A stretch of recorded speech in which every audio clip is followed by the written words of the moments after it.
Fala galera, beleza? Neste vídeo vamos aprender como entender quais são os fatores que afetam a velocidade de uma reação. São eles 4 fatores. O primeiro deles é a superfície de contato. Superfície de contato ou área superficial basicamente indica pra gente quanto maior ela for, maior vai ser a quantidade de choques que haverão entre os reagentes e, portanto, mais rápida essa reação. Por exemplo, vamos considerar aqui um pedaço de um certo reagente que vai reagir aí com outro reagente. Veja que para haver então a reação, eles precisam entrar em contato e haverá toda essa área superficial disponível para ele. Quando nós então pulverizamos, tornamos ele pó, outros reagentes podem entrar em cavidades que antes não havia, de forma que se tem uma área superficial total muito maior, muito mais disponível, ou seja, a velocidade desse daqui se torna muito mais alto que a velocidade disso daqui. Podemos usar aqui como exemplo, é muito mais fácil botar fogo em pedaços de madeira, palha, do que propriamente em uma estaca de madeira grande, porque tem que ser uma área muito maior, área superficial maior, dentro aí do pó ou da palha. Outra característica é a temperatura. Isso é bastante fácil.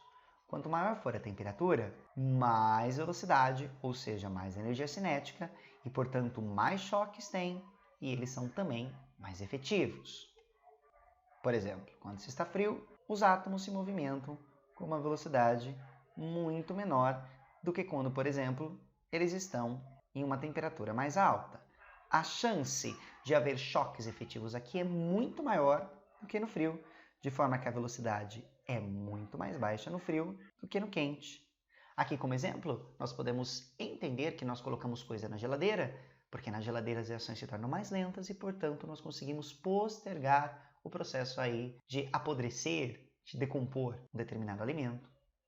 O terceiro fator é a concentração. Esse também é fácil. Quanto mais concentrado, maior a quantidade que tem PET um do outro e, portanto, maior a efetividade dos choques. Por exemplo, vamos considerar este de baixa concentração. Veja que no processo de movimento das partículas é muito mais difícil que elas se choquem do que quando há bastante delas, de forma que há uma probabilidade muito maior delas se chocarem de forma efetiva. É por isso que aqui a velocidade se torna muito mais alta que nessa outra situação. Muitos processos industriais utilizam uma quantidade relativamente grande, não só para se produzir bastante produto, como também para acelerar essa reação o máximo possível. E por fim, e talvez o mais importante de todos estes, são os catalisadores, aqueles que são responsáveis por conseguir diminuir a energia de ativação. Lembram-se lá que o formato de uma curva tinha sempre a energia de ativação na forma de um pico e depois a formação de um determinado produto. Se nós colocamos, então, um catalisador, nós diminuímos a quantidade de energia que tem que ser fornecida, de forma que a energia de ativação fica menor. E sempre que a energia de ativação for menor, nós teremos, então, uma velocidade de reação aumentada. Os catalisadores eles têm uma característica muito importante de serem preservados na reação química, ou seja, eles saem intactos, eles não são consumidos, eles não são reagentes. Isso é bastante importante porque eles são recicláveis várias vezes.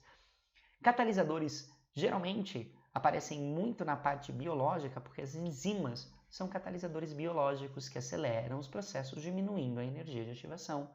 Por exemplo, a fermentação utiliza-se enzimas, a digestão utiliza-se enzimas e vários outros processos fisiológicos também utilizam bastante enzimas.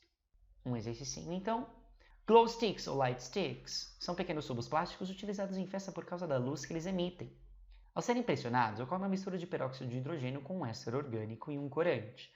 Com o tempo, o peróxido e o éster vão reagindo, liberando energia que excita o corante, que está em excesso. O corante excitado, ao voltar na condição não excitada, emite a luz responsável aí pelo efeito. Quanto maior a quantidade de moléculas excitadas, mais intensa é a luz emitida. Concentração é algo muito importante.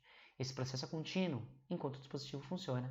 Com base no seu conhecimento químico, é possível afirmar que o funcionamento do dispositivo numa temperatura mais baixa mostrará a luz, Então, se nós tivermos uma temperatura mais baixa, a reação se torna mais lenta, ou seja, ela vai durar mais. Se ela é mais devagar, ela é mais duradoura. Então, a duração tem que ser maior. Agora, em termos de temperatura, como é mais baixa, a velocidade se torna mais devagar, tem maior duração, mas também é menos intensa, porque ela não emite tanta luz que nem numa temperatura mais alta, no qual tudo é mais vigoroso, ou seja, é menos intenso e de maior duração, que nos dá o gabaritinho aí do item C. Beleza? Valeu!